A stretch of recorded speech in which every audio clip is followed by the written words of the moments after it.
In this video, we will look into the two other topics we doesn't discussed in the previous video, that are casting function pointers and comparing function pointers. Now let's take a look into the comparing function pointer. So this is a very basic code. If you know how to compare pointers in general, that rules are applicable for function pointers too. Here you can see I declared a function pointer named funcPTR as I did in the earlier videos.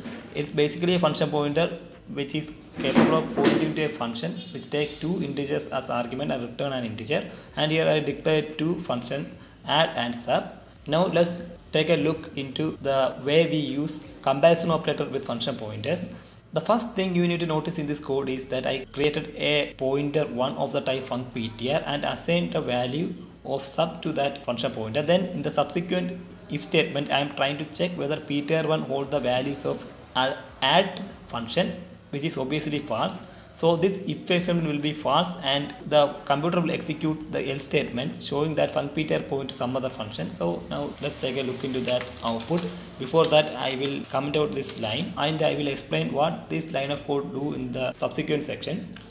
So let's compare that line and then the output. Here you can see funcPTR point to some other function because it's true. What if I change this to add?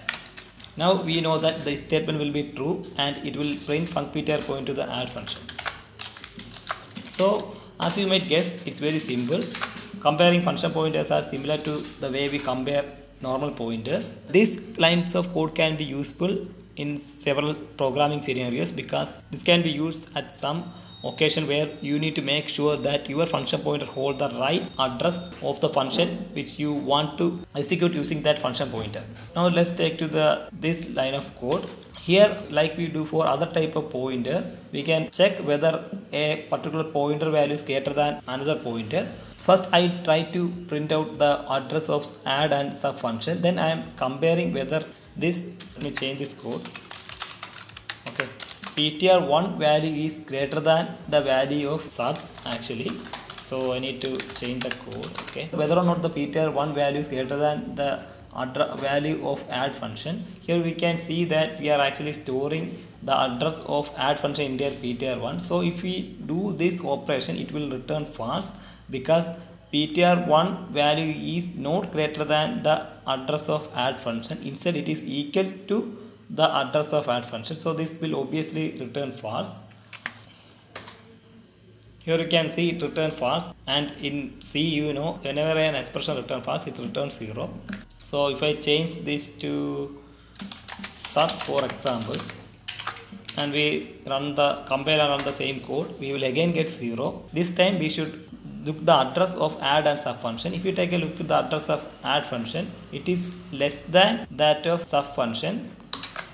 And here we are checking whether the address stored inside ptr1 is greater than that of the address of sub function, which is obviously false because sub function address value is greater than the address value of add, and add function address is stored inside function pointer named ptr1. So obviously ptr1 hold an address whose value is less than that of sub function address. That's why we get 0. So if we change this to less than, then obviously we should get 1, and as we expected we should get 1.